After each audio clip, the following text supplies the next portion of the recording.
अब अगले अध्याय में आपका स्वागत है, जिसमें हम पढ़ेंगे जनजातियां, खानाबदोश और एक जगह बसे हुए समुदाय। अध्याय 2, 3 और 4 में आपने देखा किस प्रकार राज्यों का उत्थान और पतन हुआ। इस उठापटक के बीच ही कलाओं, दस्तकारियों, उत्पादक गतिविधियों की नई किस्में शहर और गांवों में फल फूल रही थीं। एक लंबे अंतराल में कई महत्वपूर्ण राजनीतिक, सामाजिक और आर्थिक परिवर्तन हुए।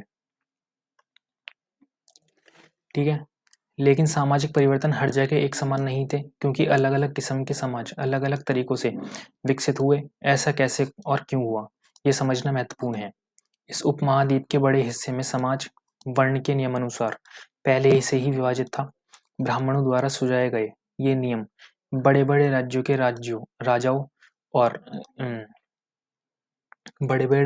राजाओं द्वारा स्वीकार किए गए थे। इससे ऊंच और नीच तथा अमीर और गरीब के बीच फासला बढ़ा। दिल्ली के सुल्तानों और मुगलों के काल में श्रेणीबद्ध समाज ज्यादा जटिल हो गया। ये एक जनजाति है, सांथल जनजाति नृत्य कर रही है ये। ठीक है, अब देखेंगे बड़े शहरों से परे जनजातीय समाज। अलबत्ता दूसरे तरह के समाज भी उस समय मौजूद थे। उपमहाद्वीप के कई समाज ब्राह्मणों द्वारा सुझाए गए सामाजिक नियमों, कर्मकांडों को नहीं मानते थे, और न ही वे कई असमान वर्गों में विभाजित थे। अक्सर ऐसे समाजों को जनजातियां कहा जाता रहा है। प्रत्येक जनजाति के सदस्य नातेदारी के बंधन से जुड़े होते थे। कई जनजातियां खेती से अपना जीवन यापन करती थीं, जीवन चलाती थीं। कुछ दूसरी जनजातियों के लोग शिकारी, संग्राहक या पशुपालक थे। कुछ तो खेती करते थे, कुछ जनजाति खेती करती थी और कुछ जनजाति पशुपालक थी या फिर शिकार करके अपना पेट भरती थी। प्राय वे अपने निवास स्थान के प्राकृतिक संसाधनों का पूरा इस्तेमाल करने के लिए इन गतिविधियों का मिला-जुला रूप अपनाते थे। कुछ जनजातियां खानाबदोश थीं। वे एक जगह से दूसरी जगह घूमती रहती थी। जहां उन्हें खाना मिल जाता था, वहां पर बैठ जाती थी। जनजातीय समूह संयुक्त रूप से भूमि और चारागाहों पर नियंत्रण रखते थे। अपने खुद के बनाए नियमों के आधार पर परिवारों के बीच इनका बंटवारा करते थे। इस उपमहाद्वीप के विभिन्न हिस्सों में कई बड़ी जनजातियां फली फूली। सामान्यतः ये जंगलों, पहाड़ों, रेगिस्तानों और दूसरी दुर्गम जगहों पर निवास करती थीं। कभी कभी जाति विभाजन पर आधारित अधिक शक्तिशाली समाजों के साथ उनका टकराव होता था। कई मायनों में इन जनजातियों ने अपनी आज़ादी को बरकरार रखा और अपनी अलहदा संस्कृति को बचाया। लेकिन जाति आधारित और जनजातीय समाज दोनों अपनी विविध किस्म की जरूरतों के लिए एक दूसरे पर निर्भर ही रहे। टकराव और निर्भरता के इस संबंध ने दोनों तरह के समाजों को धीरे धीरे बदलने का काम किया। जनजातीय लोग कौन थे? समकालीन इतिहासकारों, मुसाफिरों ने जनजातियों के बारे में बहुत कम जानकारी दी है। कुछ अपवादों को छोड़ दें तो जनजातीय लोग भी लिखित दस्तावेज नहीं रखते थे, लेकिन समृद्ध रीति रिवाजों और वाचिक मौखिक परंपराओं का संरक्षण रखते थे। दादा ने अपने बेटे को बताया, बेटे ने अपनी बेटी को बताया। ऐसे मतलब ये परंपरा थी, पीढ़ी दर पीढ़ी चलती आ रही थी। जो बताते थे, ये परंपराएं हर नई पीढ़ी की विरासत में मिलती थी। आज के इतिहासकार जनजातियों को इतिहास लिखने के लिए इन वचिक परंपराओं, जो बोलने वाली परंपरा होती हैं, परंपराओं को इस्तेमाल करने लगे हैं। जनजातीय लोग भारत के लगभग हर क्षेत्र में पाए जाते थे। किसी भी एक जनजाति का इलाका प्रभाव समय के साथ साथ बदलता रहता था। कुछ शक्तिशाली जनजातियों का बड़े इलाकों पर नियंत्रण था। पंजाब में खोखर जनजाति 13वीं और 14वीं सदी के दौरान बहुत प्रभावशाली थी। पंजाब में कौन सी जनजाति सबसे प्रभावशाली थी? खोखर।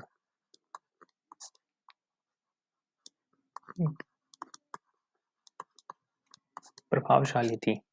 ठीक है, कब? 13वीं और 14वीं सदी में, या बाद में गखखर लोग ज्यादा महत्वपूर्ण हो गए। बाद में पंजाब में गखखर, उनके मुखिया कमाल खान गखर को बादशाह अकबर ने मनसबदार बनाया। मुल्तान और सिंध में मुगलों द्वारा अधीन कर लिए जाने से पहले लंघा और अरघुन लोगों का प्रभुत्व अत्यंत विस्तृत क्षेत्र पर था। उत्तर पश्चिम में एक और विशाल और शक्तिशाली जनजाति थी बलोच। कहाँ पे? उत्तर पश्चिम में। ये लोग अलग अलग मुखियों वाले कई छोटे छोटे कुलों में बटे हुए थे। पश्चिमी हिमालय में गडेरियों की जनजाति रहती थी। कहाँ पे? पश्चिमी हिमालयों में गडेरियों की जनजाति रहती थी। उपमहाद्वीप के सुदूर उत्तर पूर्वी भाग पर भी नागा, अहोम, कई दूसरी जनजातियों का पूरी तरह प्रभुत्व था। प्रमुख भारतीय जनजातियों के क्षेत्र: बलूची, बलोच, लंघा, चूजा, खोखर, घग्गर, अरघुन, समास, भील जनजाति, कोली, जाटवास, भील, कोली, गोंड, चेर, मुंडा जनजाति, कोच, खासी, ये सब जनजाति थी। इधर ये अहोम जनजाति। ठीक है, मौजूदा बिहार और झारखंड के कई इलाकों में 12वीं सदी तक चेर सरदार शाहियों का उदय हो चुका था। बादशाह अकबर के प्रसिद्ध सेनापति राजा मान सिंह ने 1591 में चेर लोगों पर हमला किया और उन्हें परास्त किया।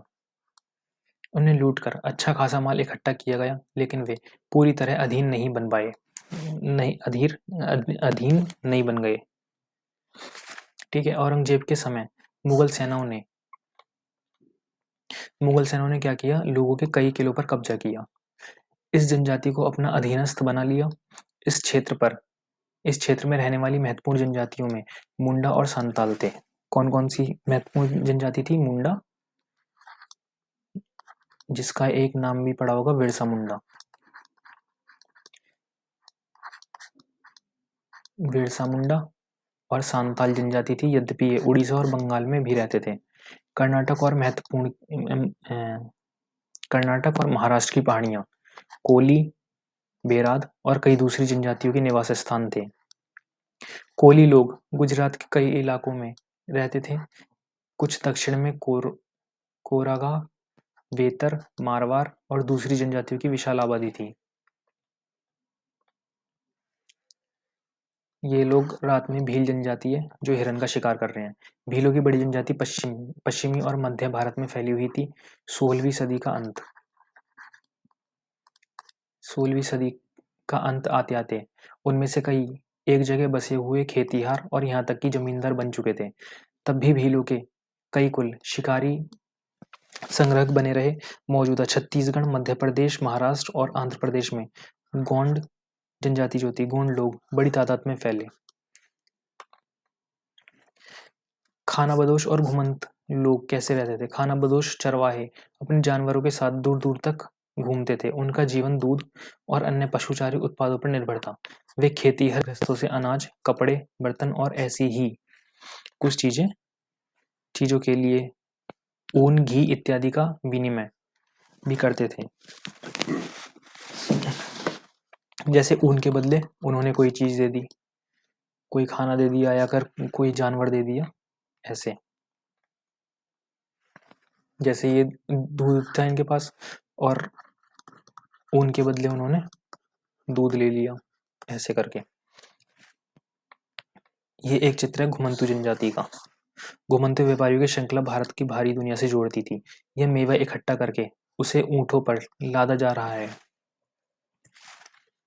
मध्य एशिया के व्यापारी ऐसी वस्तुएं भारत लाते थे और बंजारे एवं अन्य व्यापारी उन्हें स्थानीय बाजारों तक पहुंचाते थे। ठीक है, कुछ खानाबदोश अपने जानवरों पर सामानों की ढुलाई का काम भी करते थे। एक जगह से दूसरी जगह आते जाते वे सामानों की खरीद फरोख्त करते थे। बंजारा लोग सबसे महत्वपूर्ण व्यापारी खानाबदोश थे। सबसे खानाबदोश कौन थे? बंजारा। बंजारा जनजाति महत्वपूर्ण खानाबदोश जनजाति थी। उनका कारवां टंडा कहलाता था। कारवां क्या कहलाता? टंडा। सुल्तान अलाउद्दीन खिलजी अध्याय 3 बंजारों का ही इस्तेमाल नगर के बाजारों तक अनाज की ढुलाई के लिए करते थे। बादशाह जहांगीर ने अपने स्मरणों में लिखा है कि बंजारे विभिन्न इलाकों से अपने बैलों पर अनाज ले जाकर शहरों में बेचते थे। सैन्य अभियानों के दौरान वे मुगल सेना के लिए खाद्यान्नों की ढुलाई का काम करते थे। किसी भी विशाल सेना के लिए 1 लाख बैल अनाज ढोते होंगे। 1 लाख बैल अनाज ढोते थे। खानाबदोश और ब्राह्मणशील समूह। खानाबदोश घुमंतू लोग होते थे।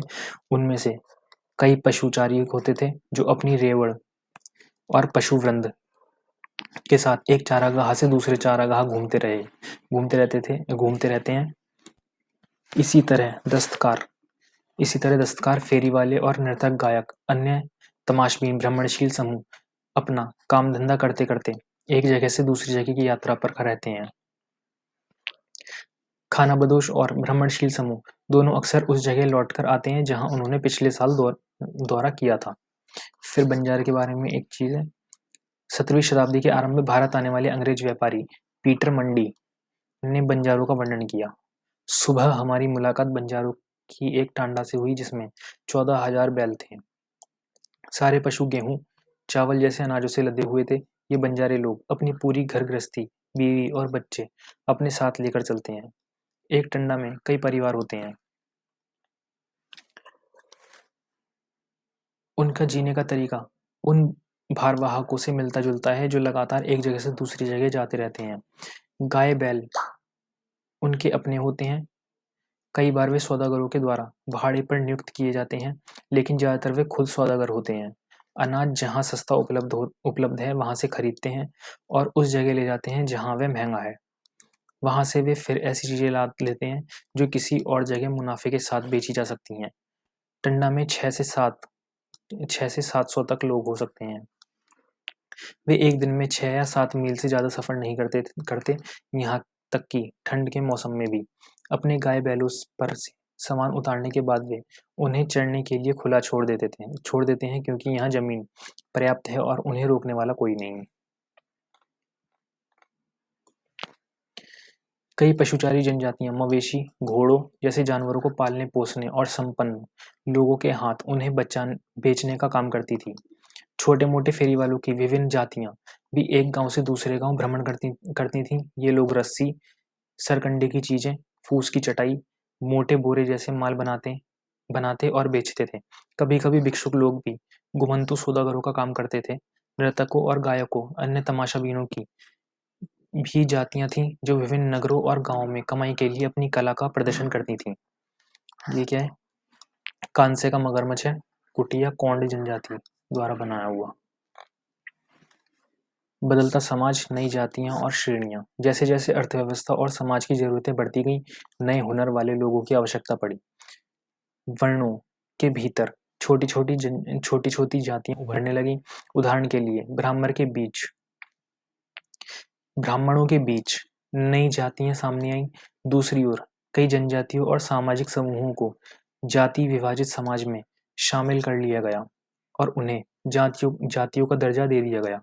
विशेषज्ञता प्राप्त शिल्पियों, सुनार को जातियों का, लोहार, बढ़ई, राजमिस्त्री को भी ब्राह्मणों द्वारा जातियों के रूप में मान्यता दे दी गई। वर्ण की बजाय जाति समाज के संगठन का आधार बनी। जाति पर विचार विमर्श। वर्तमान तमिलनाडु के तिरुचिरापल्लम तालुक में स्थित उय्याटकोडन ओद्यार के 12वीं शताब्दी के अभिलेख में ब्राह्मणों की एक सभा के विचार विमर्श का वर्णन मिलता है। वे रथकारों, शाब्दिक अर्थ रथ बनाने वाले लोग की सामाजिक स्थिति पर विचार विमर्श कर रहे थे। उन्होंने इस जाति के कामकाज तय किए जिनमें वास्तुकला, रथों और गाड़ियों का निर्माण, मंदिर द्वारा बनाना, मूर्तियां स्थापित करना, बलि के लिए लकड़ियों से बने साज सामान तैयार करना, मंडप बनाना और राजा के लिए जेवर बनाना शामिल थे। ठीक है। 11वीं शताब्दी और 12वीं सदी तक आते आते क्षत्रियों के बीच नए राजपूत गोत्रों की ताकत में काफी इजाफा हुआ। वे हूण, चंदेल, चालुक्य और कुछ दूसरी वंश परंपराओं से आते थे। इनमें से कुछ पहले जनजातियों में से आते थे और बाद में कई कुल राजपूत मान लिए गए। धीरे धीरे उन्होंने पुराने शासकों की जगह ले ली, विशेषतः कृषि वाले क्षेत्रों में। यहाँ कई तरह के परिवर्तन हो रहे थे। जातियों के हिसाब से परिवर्तन हो रहे थे और क्षेत्र के हिसाब से परिवर्तन हो रहे थे। शासकों के रूप में भी परिवर्तन हो रहे थे। ठीक है। शासकों ने शक्तिशाली राज्यों के निर्माण में अपनी संपदा का इस्तेमाल किया। शासकों के रूप में राजपूत गोत्रों के उदय के उदाहरण का जनजातीय लोगों ने अनुसरण किया। राजपूत जनजाति यानी कि राजा का पुत्र।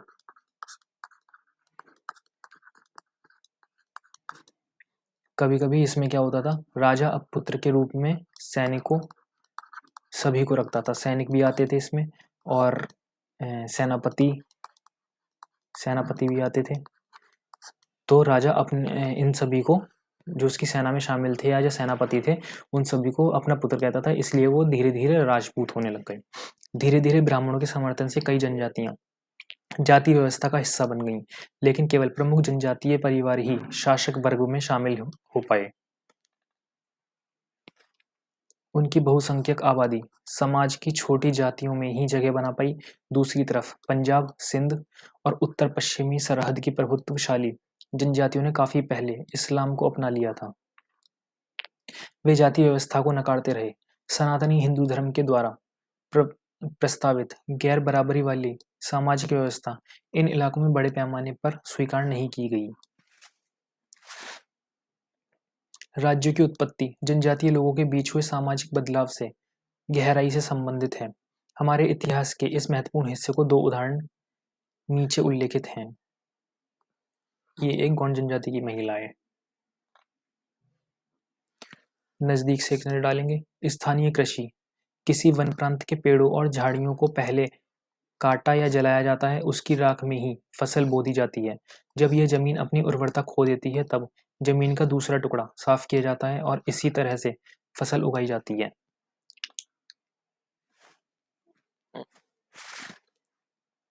फिर आती है गौंड जनजाति। गौंड लोग गोंडवाना नामक विशाल वन प्रदेश में रहते थे।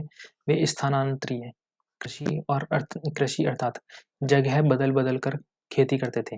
विशाल गौंड जनजाति कई छोटे छोटे कुलों में भी बटी हुई थी। प्रत्येक कुल का अपना राजा या राय होता था।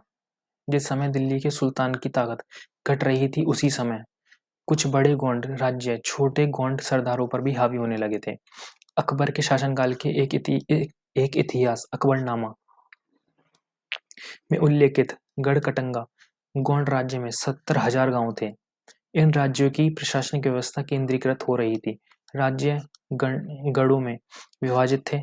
हर गढ़ किसी खास गौंड कुल के नियंत्रण में था। ये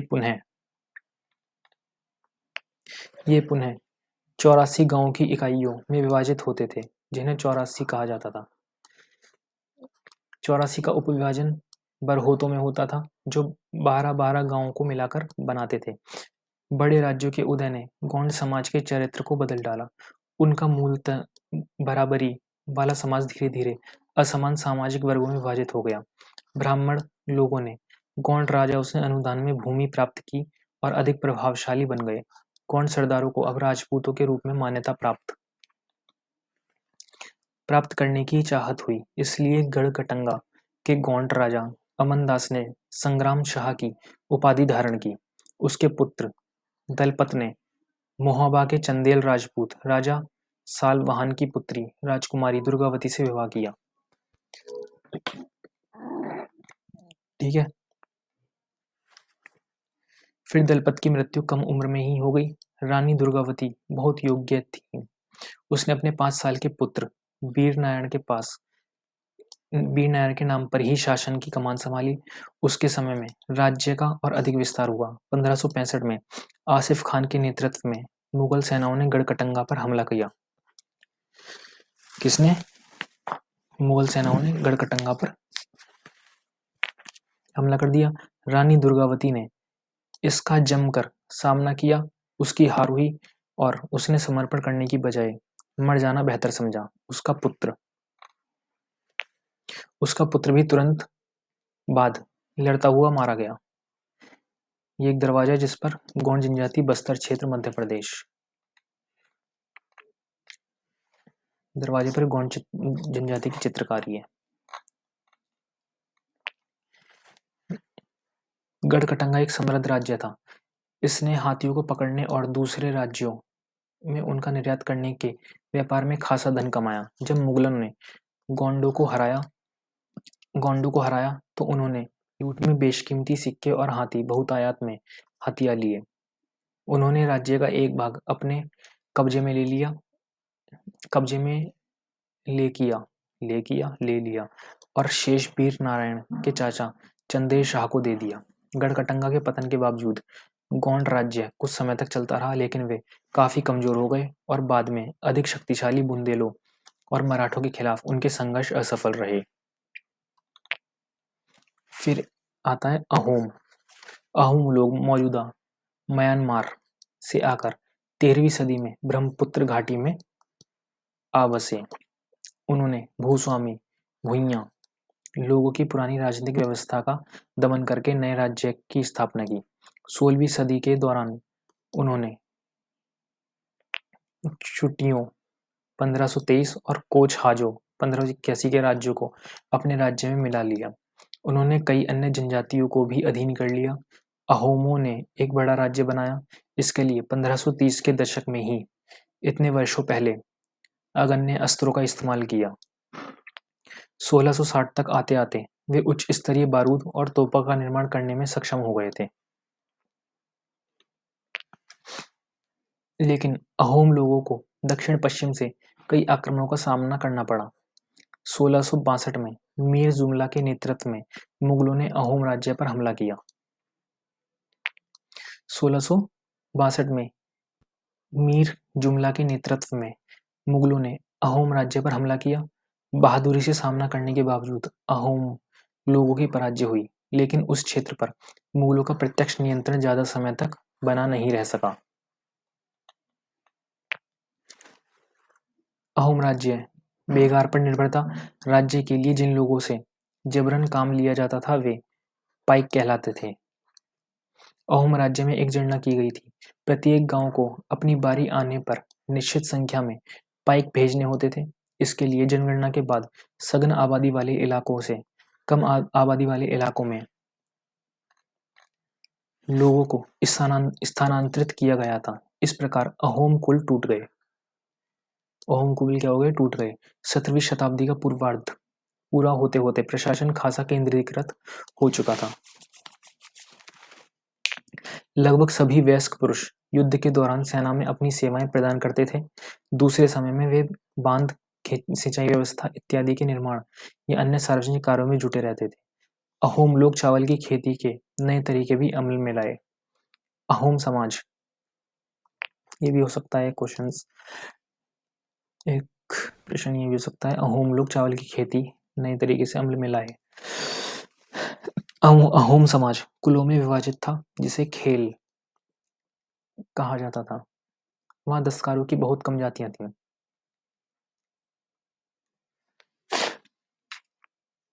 इसलिए अहोम क्षेत्र में दस्तकार निकटवर्ती क्षेत्रों से आए थे।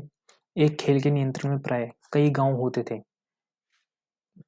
किसान को अपनी ग्राम समुदाय के द्वारा जमीन दी जाती थी। समुदाय की सहमति के बगैर राजा तक इसे वापस नहीं ले सकता था। शुरुआत में अहोम लोग अपने जनजातीय देवताओं की उपासना करते थे, लेकिन 17वीं सदी के पूर्वार्ध में ब्राह्मणों के प्रभाव में बढ़ोतरी हुई। मंदिरों और ब्राह्मणों को राजा के द्वारा भूमि अनुदान में दी गई। मंदिरों और ब्राह्मणों को दी गई। शिव सिंह 1714 से 44 के काल में हिंदू धर्म वहां के प्रधान धर्म बन गया था। लेकिन अहोम राजाओं ने हिंदू धर्म को अपनाने के बाद अपनी पारंपरिक आस्थाओं को पूरी तरह नहीं छोड़ा था। अहोम समाज एक अत्यंत परिष्कृत समाज था। कवियों और विद्वानों को अनुदान में जमीन दी जाती थी। नाट्यकर्म को प्रोत्साहन दिया जाता था। संस्कृत की महत्वपूर्ण कृतियों का स्थानीय भाषा में अनुवाद किया गया था। बुरंजी नामक ऐतिहासिक कृतियों को पहले अहोम भाषा में और फिर असमिया में लिखा गया था, जो कि आज असम की भाषा है। ठीक है, निष्कर्ष क्या निकलता है? जिस युग की हम चर्चा करते आए हैं उस युग के दौरान उपमहाद्वीप में काफी सामाजिक परिवर्तन हुए। वर्ण आधारित समाज और जनजातीय लोग एक दूसरे के साथ लगातार संपर्क में आते रहे। इस आदान प्रदान ने दोनों तरह के समाजों में अनुकूलन और बदलाव की प्रक्रिया चलाई। बहुत सी विभिन्न प्रकार की जनजातियां थीं और उन्होंने विभिन्न प्रकार की जीविकाएं अपनाई। कालांतर में उनमें से कई जाति आधारित समाज में शामिल हो गईं। कई जाति आधारित समाज में शामिल हो गई, लेकिन कईयों ने जाति व्यवस्था और सनातनी हिंदू धर्म दोनों को ही नकारा। कुछ जनजातियों ने सुसंगठित प्रशासनिक व्यवस्था वाले विस्तृत राज्यों की स्थापना की। इस तरह वे राजनीतिक रूप से ताकतवर हो गए।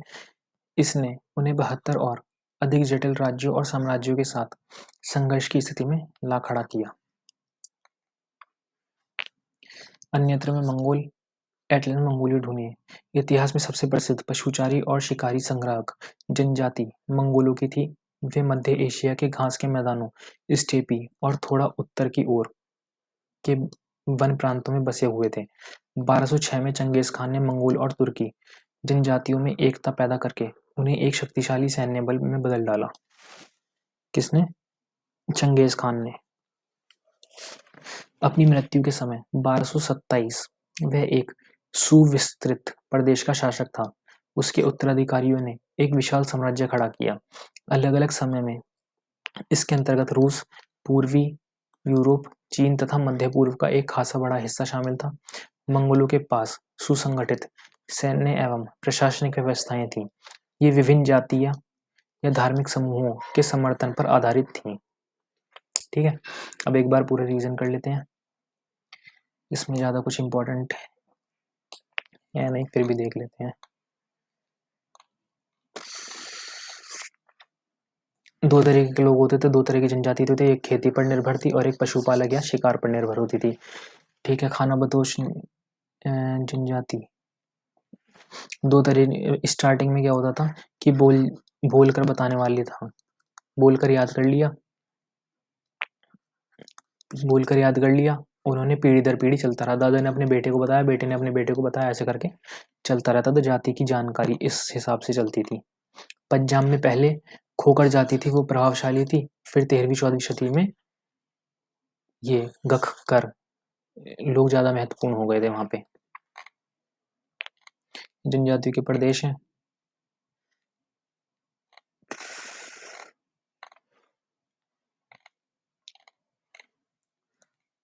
बिरसा मुंडा कह रहा हूँ। खानाबदोश और घुमंतू। खानाबदोश लोग क्या करते थे? अपने चारागाह जानवर को लेकर घूमते थे। वो दूध पर और पशुचारी आदि पर निर्भर थे। और जो घुमंतू व्यापारी थे वो ऊन इत्यादि ये सब देखते थे। तो फिर वो लोग क्या करते थे? वो दूध और खाने का सामान वगैरह लेते थे और वो पहनने का, इसे विनिमय कहते थे, जीवन यापन करने के लिए।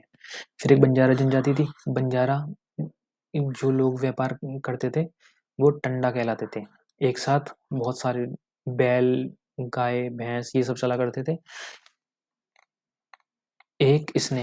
एक अंग्रेज ने, पीटर मंडी ने 14,000 बैलों के समूह से मिला था, टंडा से, जो पूरे परिवार को एक साथ लेकर चलते थे। ठीक है, और राजपूत जाति हो गई थी, बाद में बनने लगी थी। धीरे धीरे जातियां बदलने लग गई थी। जातियां पहले खानाबदोश थी, घुमंतू थी। उसके बाद जैसे जैसे उन्होंने कृषि में बदलाव आए और उगाना सीखा।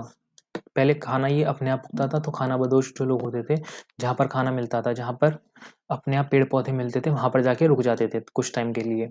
लेकिन धीरे धीरे जैसे जैसे लोगों ने, जो वहाँ के लोग थे, उन्होंने सीखा कि कैसे चावल उगाए जाते हैं, कैसे कृषि की जाती है। उसके बाद से वो वहीं पर रहने लग गए। वो स्थानांतरीय कृषि अथवा जगह बदलने पर खेती करते थे ये लोग, गोंडा लोग। लेकिन धीरे-धीरे बाद में वो उस पर रहने लग गए, जिस जगह पर वो अपने आप ही खेती करने लग गए।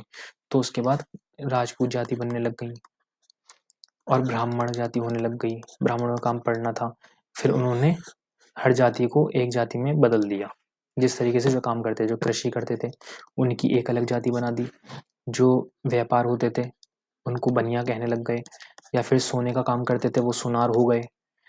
जो ये काम करते थे बनाने का कुछ भी, उनके कहने लग गए थे क्या,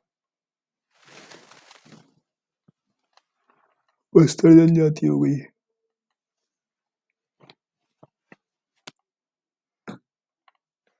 बस इस चैप्टर में तो नहीं है। और बाकी हम जब समरी करेंगे तब और जो इम्पोर्टेंट क्वेश्चंस होते हैं उनके हिसाब से वो समरी होगी, तो उस पर भी एक बार पूरे अच्छे से पढ़ लेंगे। तो तब तक आप चैनल लाइक कर दीजिए, वीडियो लाइक कर दीजिए, चैनल को सब्सक्राइब कर दीजिए और शेयर कर दीजिए वीडियो को। इसके लिए आपका धन्यवाद। तो चलिए अब अगले चैप्टर